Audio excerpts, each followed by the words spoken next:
Viewers कल हमने starting में अपना ग्रुप एंट्रिंग का पेपर स्टार्ट किया था और उसके बाद हमने उसके ऊपर कुछ प्रॉपर्टी पढ़ी थी। वो कौन कौन सी थी वो आपसे कह रहा था कि बाइनरी ऑपरेशन होता क्या है। पहली डेफिनेशन क्या थी?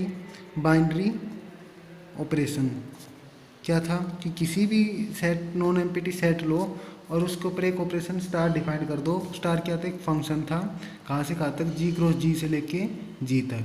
अगर ये फंक्शन क्या करे कि उस सेट के जी के अगर दो एलिमेंट लो तो जो इनका रिजल्टेंट आ जाए वो भी किस में चला जाए? जी में। तो इसका मतलब स्टार क्या हो गया था? स्टार एक बाइनरी ऑपरेशन हो गया था। ये बात क्लियर है? उसके बाद आपने क्या किया था? सेकंड थिंग आपने की थी बाइनरी ऑपरेशन। उसके बाद आपने कंपोजिशन टेबल पढ़ी थी। कंपोजिशन टेबल ये आपने कैसे कंस्ट्रक्ट की थी कि अगर किसी सेट की कार्डिनलिटी कितनी है? n है। अगर किसी सेट की कार्डिनलिटी n है तो उस सेट के अंदर कितने एलिमेंट हो गए? n। तो जो इस कंपोजिशन टेबल के अंदर कितनी रोज होंगी? उसके अंदर n ही रोज होंगी और n ही कॉलम होंगे। और फिर आपने इसको कंस्ट्रक्ट करने के लिए आपने कैसे कंस्ट्रक्ट किया था? इसको कंस्ट्रक्ट करने के लिए आपने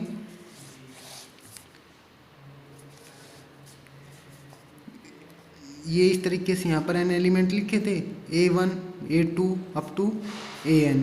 और यहाँ पर भी ऐसे लिखे थे आपने a1 a2 up to an। और यहाँ पर बाइनरी ऑपरेशन स्टार लगाया था। तो यहाँ पर कौन सा एलिमेंट आ गया था? a1 स्टार a1, यहाँ पर a1 स्टार a2 और यहाँ पर a1 star up to an। इसी टाइप से यहाँ पर an स्टार a1 और यहाँ पर an स्टार an। इस टाइप से एलिमेंट आ गए थे। इसको क्या कहा था? कंपोजिशन टेबल कही थी। फिर आपने क्या पढ़ा था? सम फंडामेंटल प्रॉपर्टीज पढ़ी थी। किसके ऊपर? फंडामेंटल प्रॉपर्टीज पढ़ी थी आपने ऑन बाइनरी ऑपरेशन।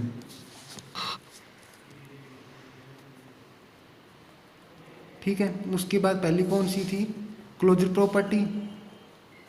ये क्या कह रही थी आपसे कि अगर किसी भी सेट के दो एलिमेंट लो और उनके ऊपर स्टार के ऊपर ऑपरेट करो तो जो रिजल्टेंट आ जाए वो किस में चला जाए? जी में ही चला जाए। तो वो क्या हो जाते हैं? क्लोजर। सेकंड क्या थी? Associative property. एसोसिएटिव प्रॉपर्टी क्या कह रही थी आपसे कि अगर तीन एलिमेंट लो A star B star C किसके इक्वल आ जाए? A star B star C के। For all A B C belong to C. For all A B C belong to G, मतलब जी के तीन एलिमेंट लो और आपसे वो आ जाए क्लोजर एसोसिएटिव। उसके बाद थर्ड प्रॉपर्टी थी आपकी कॉम्यूटेटिव प्रॉपर्टी। कॉम्यूटेटिव प्रॉपर्टी क्या कह रही थी आपसे कि ए स्टार बी किसके इक्वल होना चाहिए? बी स्टार ए के। और for all A B belong to G. Sorry ये थर्ड नहीं थी, इसको आज हम पढ़ेंगे। फोर्थ थर्ड प्रॉपर्टी थी आपकी existence of identity element. Identity element क्या कह रहा था आपसे कि हमें वो एलिमेंट ढूंढना है कि जिसको ए स्टार ही किसके इक्वल आ जाए? ए के इक्वल ही आ जाए। तो आपको ये एलिमेंट देखना है for all A belong to G. Existence of identity के बाद आपने क्या पढ़ा था? Existence of inverse. Inverse element किसके इक्वल था? अगर किसी सेट के आइडेंटिटी एलिमेंट ई है तो बी एलिमेंट को ए का इनवर्स कहोगे कब? जब ए स्टार बी किसके इक्वल हो जाए? बी स्टार ए के। For all A B belong to G. ये बात हो गई थी। अब हमारी नेक्स्ट प्रॉपर्टी स्टार्ट करते हैं आज की, कॉम्यूटेटिव प्रॉपर्टी। ठीक है। कॉम्यूटेटिव प्रॉपर्टी आपसे क्या कह रहा है?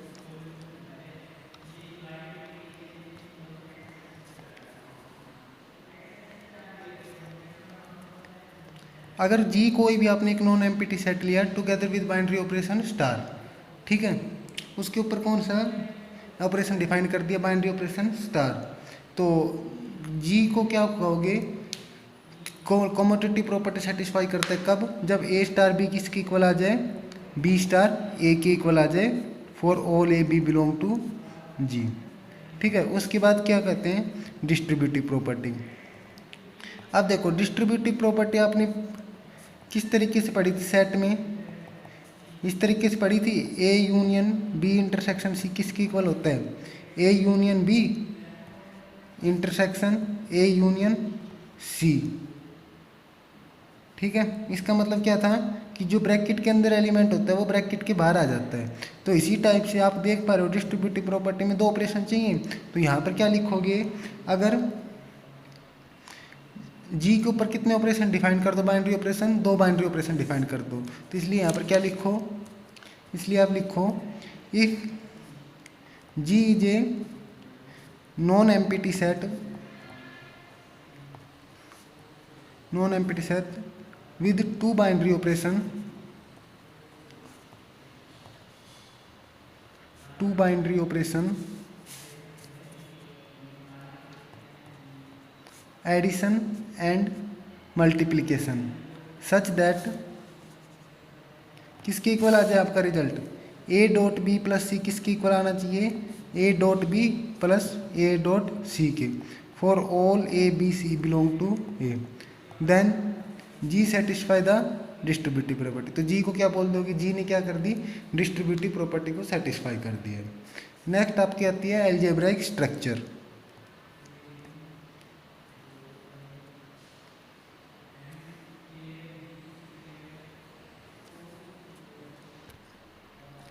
अलजेब्राइक स्ट्रक्चर किसे बोलते हो आप?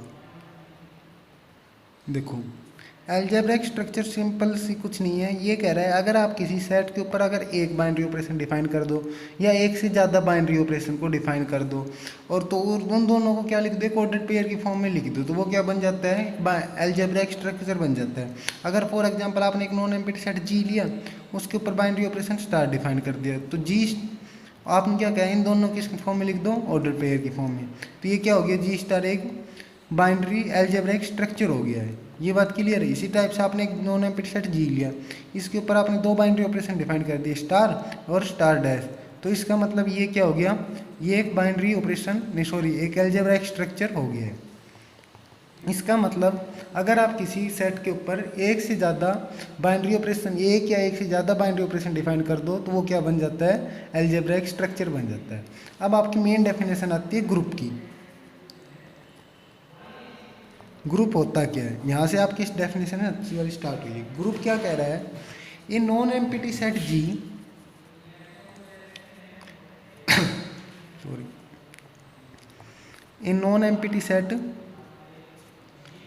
जी together with the binary operation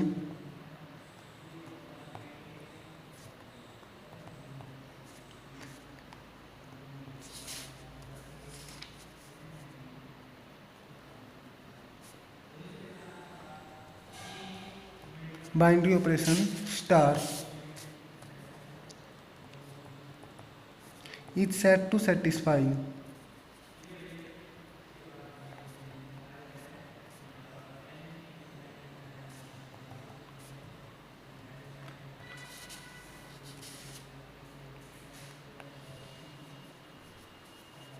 कब कहोगे? जब ये इन प्रॉपर्टी को सेटिस्फाई कर दे।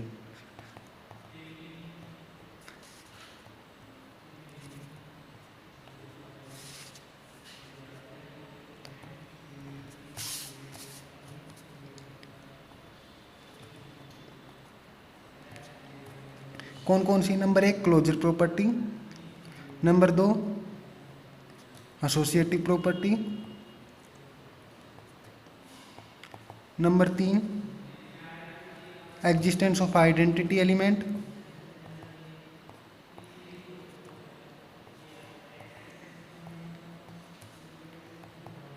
आइडेंटिटी एलिमेंट, और number fourth existence of inverse element, of inverse element. ये क्या कह रहा है आपसे? अगर आपके पास कोई भी एक नॉन एम्प्टी सेट जी है और उसके ऊपर बाइनरी ऑपरेशन कौन सा डिफाइंड है? स्टार, तो आप क्या कहोगे? जी स्टार। तो ये क्या बन जाएगा? अलजेब्रिक स्ट्रक्चर हो गया, क्योंकि किसी भी सेट के ऊपर अगर एक या एक से ज़्यादा बाइनरी ऑपरेशन डिफाइन कर दो तो वो क्या बन जाता है? एक अलजेब्रिक स्ट्रक्चर। तो एक अलजेब्रिक स्ट्रक्चर को आप क्या कहोगे? ग्रुप कहोगे। कब? जब ये चार प्रॉपर्टी ये सेटिस्फाई कर देता है, closure, associative, existence of identity element, existence of inverse element. मतलब एक नॉन एम्प्टी सेट को जी जिसके ऊपर क्या है बाइनरी ऑपरेशन स्टार डिफाइंड है, उसको क्या कहोगे, ग्रुप कहोगे। कब? जब वो ये 4 प्रॉपर्टी सेटिस्फाई कर देता है, तो इसको आप क्या बोल दोगे, ग्रुप बोल दोगे। क्लियर है? उसके बाद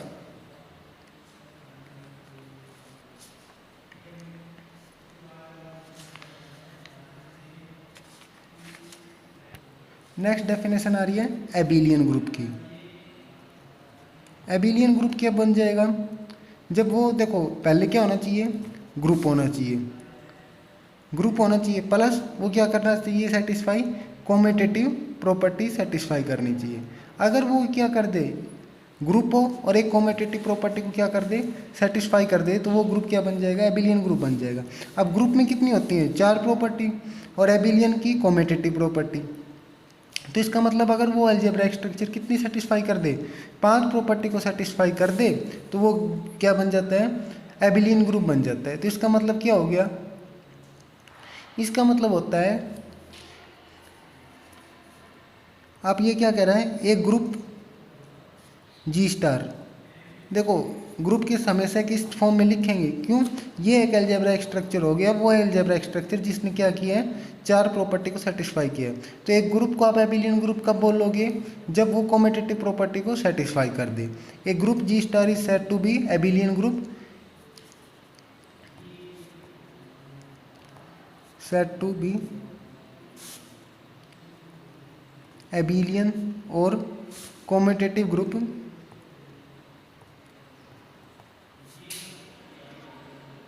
if in addition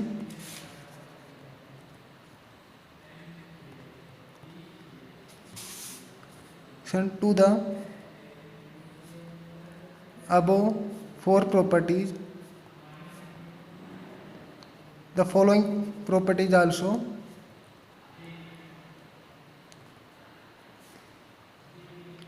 satisfied।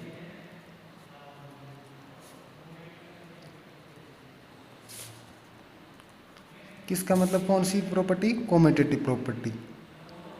ये क्या कह रहा है, किसी ग्रुप को आप क्या बोलोगे, एबिलियन ग्रुप बोलोगे, जब वो ग्रुप की चारों प्रॉपर्टी और एक कौन सी सेटिस्फाई करे, कॉम्यूटेटिव प्रॉपर्टी को सेटिस्फाई कर दे, तो वो ग्रुप क्या बन जाता है, एबिलियन ग्रुप बन जाता है। ये बात क्लियर है? ये बात समझ में आई कि भाई एबिलियन ग्रुप कब होगा, किसी भी अलजेब्रिक स्ट्रक्चर को आप एबिलियन ग्रुप बोलोगे जब वो क्या करे, 5 प्रॉपर्टी सेटिस्फाई करे। पहली closure, second associative, third existence of identity, fourth existence of inverse, fifth commutative property. ठीक है, ये एबिलियन ग्रुप हो गया। उसके बाद हो गया आपका सेमी ग्रुप। सेमी ग्रुप कब बोलोगे किसी अलजेब्रिक स्ट्रक्चर को, जब क्या करें, जब वो सिर्फ 2 प्रॉपर्टी सेटिस्फाई करे। कौन कौन सी, नंबर 1 क्लोजर प्रॉपर्टी और नंबर 2 एसोसिएटिव प्रॉपर्टी। तो ऐसे अलजेब्रिक स्ट्रक्चर जो किन्हीं भी 2 प्रॉपर्टी को सेटिस्फाई करते हैं, कौन कौन सी, एक क्लोजर और एक एसोसिएटिव। तो जी स्टार क्या हो गया, ये एक हो गया सेमी ग्रुप हो गया। ये बात क्लियर है आपको? उसके बाद फाइनाइट ग्रुप और इनफाइनाइट ग्रुप।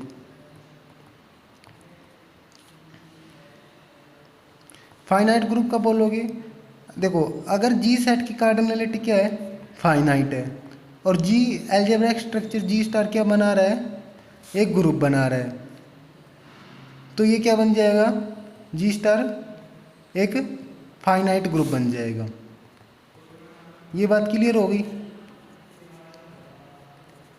फाइनाइट। उसके बाद इनफाइनाइट ग्रुप क्या बन जाएगा, अगर जी सेट की कार्डिनलिटी कितनी है, इनफाइनाइट, और जी स्टार क्या है, ये एक ग्रुप है, तो इसका मतलब जी स्टार क्या हो गया, इनफाइनाइट ग्रुप हो गया। ये बात क्लियर है आपको, सिंपल सी, इनफाइनाइट ग्रुप हो गया। उसके बाद नेक्स्ट डेफिनेशन कह रही है आपसे ऑर्डर ऑफ ए ग्रुप।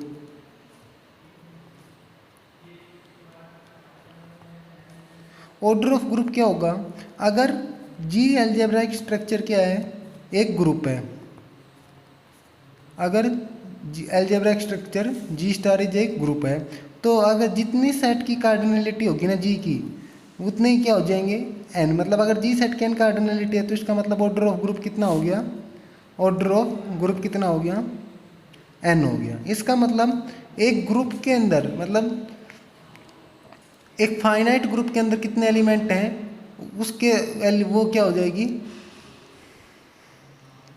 वो ग्रुप का ऑर्डर हो जाएगा। मतलब अगर कोई भी एक अलजेब्रिक स्ट्रक्चर जो आपके पास ग्रुप है, तो उस जी सेट के अंदर कितने एलिमेंट है, जी सेट की कार्डिनलिटी कितनी है, वो क्या बन जाती है, वो ग्रुप का ऑर्डर बन जाता है। अगर जी सेट की कार्डिनलिटी फाइनाइट है तो ऑर्डर का ग्रुप कितना होगा, फाइनाइट होगा। अगर जी सेट की कार्डिनलिटी इनफाइनाइट है तो ऑर्डर का ग्रुप कितना होगा, इनफाइनाइट होगा। और इसको किस तरीके से डिनोट करते हैं आप, ऑर्डर ऑफ जी से डिनोट करते हो, ठीक है। उसके बाद अब हमारा फर्स्ट एग्जाम्पल स्टार्ट होता है, ठीक है। फर्स्ट एग्जाम्पल आपसे क्या कह रहा है, शो दैट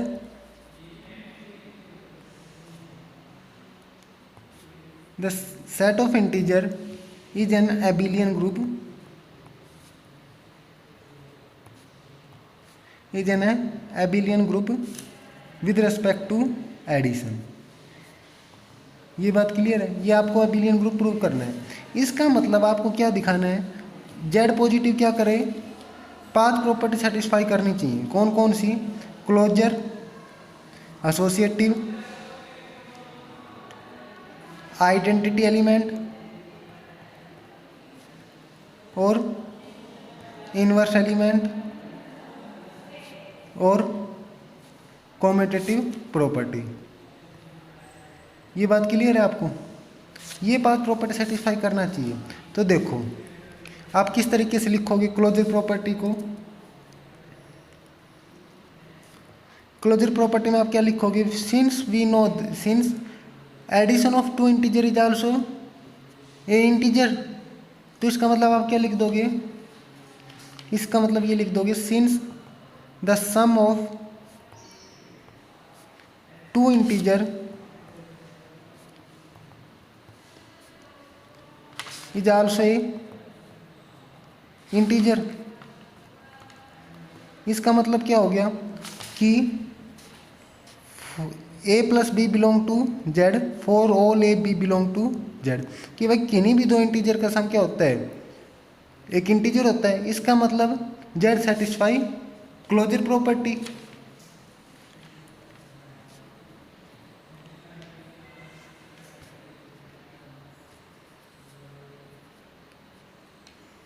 इसका मतलब आप एक लाइन लिख लो,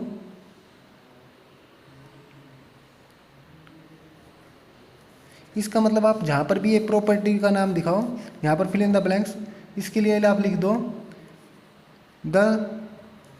मतलब यहाँ पर प्रॉपर्टी का नाम डाल दो, the property hold for addition of integer. भैया आपको जेड पॉजिटिव दिखा रहा था, तो ऐसे मल्टीप्लिकेशन ऑफ जेड होता है, तो आप ये भी दिखा सकते थे मल्टीप्लिकेशन ऑफ, तो यहाँ क्या लिख दोगे, the closure property hold for addition of integer. ये बात क्लियर हो गई है। अच्छा, उसके बाद क्लोजर प्रॉपर्टी सेटिस्फाई हो गई। अब उसके बाद आप क्या पता है, एसोसिएटिव प्रॉपर्टी। एसोसिएटिव प्रॉपर्टी का मतलब क्या हो गया, देखो एसोसिएटिव प्रॉपर्टी का मतलब हो गया कोई भी आप 3 नंबर लो और उनको जोड़ो किसी भी तरीके से, तो आपको पता है तो कि a plus B plus Z किसके इक्वल होता है, a plus B plus C के इक्वल होता है, for all A B belong to C. कि 3 इंटीजर का सम कर लो, मतलब कोई भी 3 इंटीजर लो और उनको इस तरीके से सम करो, ये वैल्यू हमेशा इक्वल आती है। तो इसका मतलब क्या हो गया, आपने वही लिखना है फिर यहाँ पर फिल इन द ब्लैंक्स, मतलब यहाँ पर कौन सा आ जाएगा, associative property hold for addition of integers. ठीक है, ये बात क्लियर हो गई है। अब उसके बाद आपको क्या देखना है, एग्जिस्टेंस ऑफ आइडेंटिटी एलिमेंट। आपको आइडेंटिटी एलिमेंट का मतलब क्या होगा कि किसी भी इंटीजर में कौन सा इंटीजर जोड़ें, किसी भी इंटीजर में कौन सा इंटीजर जोड़ें कि वो भी क्या आ जाए, उसी के इक्वल आ जाए। आइडेंटिटी एलिमेंट का मतलब आपको समझ पता है कि भाई किसी भी इंटीजर में कौन सा इंटीजर जोड़ें कि दोनों को जोड़ने पर आपको वही नंबर आ जाए। तो आपको पता है 0 एक इंटीजर है और जिसको जोड़ने पर क्या आता है, वो एलिमेंट खुद आ जाता है। तो इसका पता है कि the number 0 belong to Z and a plus 0 किसके इक्वल होता है, 0 प्लस a के, for all a belong to Z. तो इसका मतलब क्या हो गया, इसका मतलब हो गया इंटीजर 0 इज एन, ये देखो अब आपके पास ऑपरेशन कौन सा था, बाइनरी ऑपरेशन एडिशन का, तो ये क्या बन गई, additive identity. Additive identity for the set of integer, आप इस तरीके से लिख सकते हो। जैसे जैसे आप एग्जाम्पल करोगे तो आपको स्टेटमेंट क्लियर हो जाएंगे कहाँ पर क्या लिखना है, ठीक है। तो अगर ऑपरेशन किस बाइनरी ऑपरेशन मल्टीप्लिकेशन का होता है, तो यहाँ पर क्या जाता है, integer 1 is a multiplicative identity for the set of integer. कि मतलब आइडेंटिटी एलिमेंट का मतलब क्या है भाई, किसी भी इंटीजर में कौन सा इंटीजर जोड़ें कि जिससे कि आपके पास वो इंटीजर आ जाए, तो ये क्या बन जाएगा, आइडेंटिटी एलिमेंट बन जाएगा। इतना क्लियर है। देखो एग्जिस्टेंस ऑफ इनवर्स दिखाना है आपको, इसका मतलब ए के ऊपर कौन सा एलिमेंट ऑपरेट करें कि जिससे कि रिजल्ट क्या इतना आ जाए, 0 आ जाए। तो आप जो बी की वैल्यू आएगी वो क्या हो जाएगी, ए एलिमेंट का इन्वर्स हो जाएगी। और आपके पास यहाँ पर देखो बाइनरी ऑपरेशन एडिशन है, तो इसका मतलब, और आइडेंटिटी एलिमेंट 0 है, तो इसका मतलब क्या हो गया कि बी की कौन सी वैल्यू रखें जिसको ए के साथ ऑपरेट करने पर आपका आंसर 0 आ जाए। तो आप क्या पता है बी की वैल्यू क्या होती है, -a होती है। अगर ए इंटीजर है तो -a भी क्या होगा, इंटीजर ही होता है। तो आप क्या कह सकते हो कि for each A belong to Z, कि हर इंटीजर ए के लिए एक आपको यूनिक वैल्यू क्या मिल जाती है, यूनिक वैल्यू बोल दो या यूनिक एलिमेंट बोल दो। There exist a unique element -a belong to Z such that a plus -a किसके इक्वल हो जाए, 0 के। ये प्रॉपर्टी होल्ड हो जाती है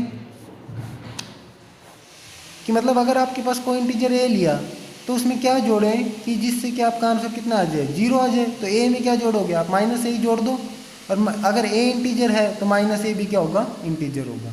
तो इसका मतलब z का आइडेंटिटी भी एग्जिस्ट कर गई और इन्वर्स भी एग्जिस्ट कर गया, और z ने क्लोजर भी सेटिस्फाई कर ली और एसोसिएटिव भी सेटिस्फाई कर ली। इसका मतलब z पॉजिटिव क्या हो गया, एक ग्रुप हो गया, इज ए ग्रुप हो गया। ये बात क्लियर है। उसके बाद अब आपको क्या चेक करना है, ये एबिलियन ग्रुप है या नहीं है। तो आप देखो, अब देखो जेड पॉजिटिव एक एबिलियन ग्रुप कब होगा, जब a प्लस बी किसके इक्वल हो, b प्लस ए के, for all A B belong to Z. ये बात होल्ड होती है। तो इसका मतलब जेड भी क्या होगा, होल्ड होगा कि भाई ये सभी इंटीजर के लिए ये प्रॉपर्टी होल्ड होती है।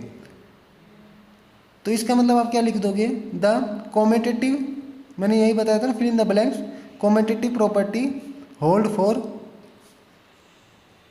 यहाँ पर जो आपका अलजेब्रिक स्ट्रक्चर बोल रखा था यहाँ पर जेड पॉजिटिव, तो ये किस तरीके से बोलोगे, hold for addition of integer. ये बात क्लियर हो गई आपको। तो कॉमेटेटिव प्रॉपर्टी होल्ड कर गई एडिशन ऑफ इंटीजर के लिए। इसका मतलब जेड पॉजिटिव क्या हो गया, एक एबिलियन ग्रुप हो चुका है। ये आपका फर्स्ट एग्जाम्पल था। जैसे जैसे आप एग्जाम्पल करते जाओगे आपको प्रैक्टिस होती चली जाएगी, आपको लिखना आ जाएगा। बशर्ते आपको डेली का काम डेली करना पड़ेगा और एक एक पॉइंट को क्लियर करते चलना पड़ेगा। अगर आप नहीं करोगे तो फिर आपकी समझ में नहीं आएगा ग्रुप एंट्रिंग का पेपर। अब देखो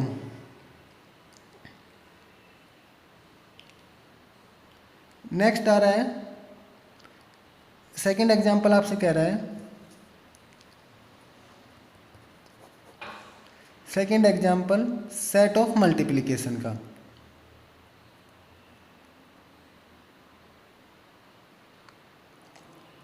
देखो जेड एबिलियन मल्टीप्लाई बोल दिया, तो ये क्या हो गया, multiplication of addition, multiplication of integers हो गया ये।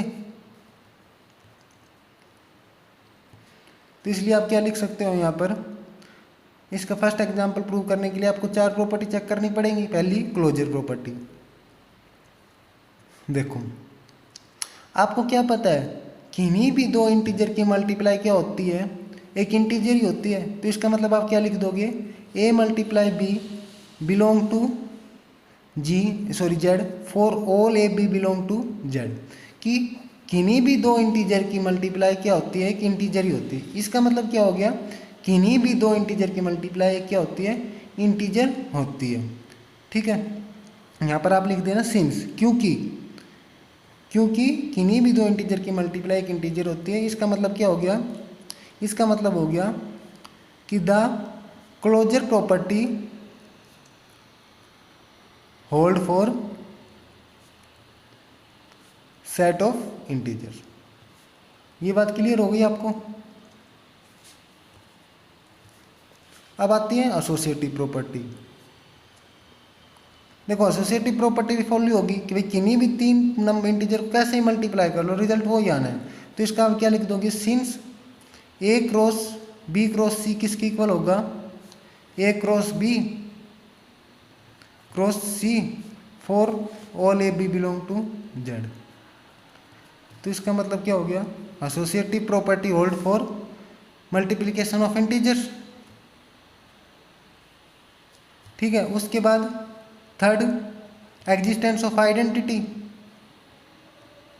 एग्जिस्टेंस ऑफ आइडेंटिटी, ये देखो आप एग्जिस्टेंस ऑफ आइडेंटिटी कैसे कहेगा आपसे। एग्जिस्टेंस ऑफ आइडेंटिटी का मतलब किसी भी इंटीजर को किस चीज़ के साथ मल्टीप्लाई करें कि आपके पास क्या आ जाए, एक वही नंबर खुद आ जाए। तो आपको पता है किसी भी इंटीजर को 1 के साथ मल्टीप्लाई करने पे वो इंटीजर खुद ही आ जाता है, और 1 क्या है, खुद इंटीजर है। तो इसके लिए मतलब आप क्या लिख दो, सिंस ए क्रॉस 1 किसके इक्वल है, ए के, 4 और ए क्रॉस 1 लिख लो या 1 क्रॉस ए लिख लो, for all A belong to Z, कि भाई सभी इंटीजर को 1 के साथ मल्टीप्लाई करने पे वो इंटीजर खुद ही अपनी वैल्यू ऑब्टेन कर लेता है। तो इसका मतलब 1 क्या हो गया, मल्टीप्लिकेटिव आइडेंटिटी हो गई, क्योंकि 1 एक इंटीजर भी और इससे वो हो गया। तो इसमें क्या लिख दोगे, thus 1 इज मल्टीप्लिकेटिव आइडेंटिटी। ये बात क्लियर है। उसके बाद देखो आप फोर्थ, अब देखो एग्जिस्टेंस ऑफ इनवर्स।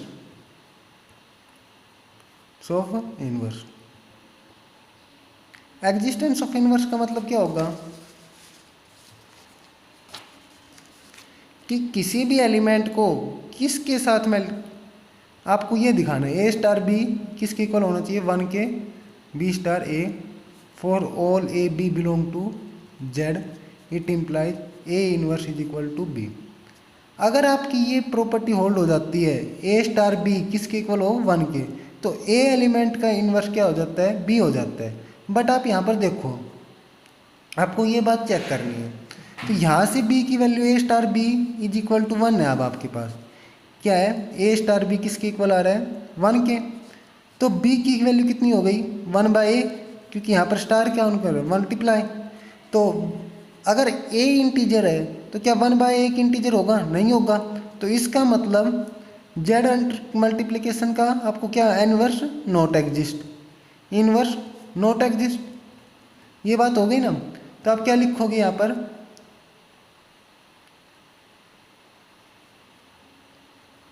आप यही बात लिख दोगे, फॉर ईच, यहाँ से इतना तो वो समझाने का हो गया, for each A belong to Z, B belong to Z is the inverse of A, कि भाई हर इंटीजर के लिए एक इंटीजर बी एक इनवर्स का काम करेगा। कब, इफ ए क्रॉस बी किसके इक्वल हो, 1 के। ये बात क्लियर है आपको। तो पर आप एग्जाम्पल में कोई भी एक इंटीजर लो, इफ वी टेक ए की वैल्यू कितनी ले लो, 5, तो देन बी की वैल्यू कितनी आ जाएगी, 1/5 आ जाएगी। तो बट क्या ये एक इंटीजर नहीं है, तो इसका मतलब क्या हो गया, inverse with respect to multiplication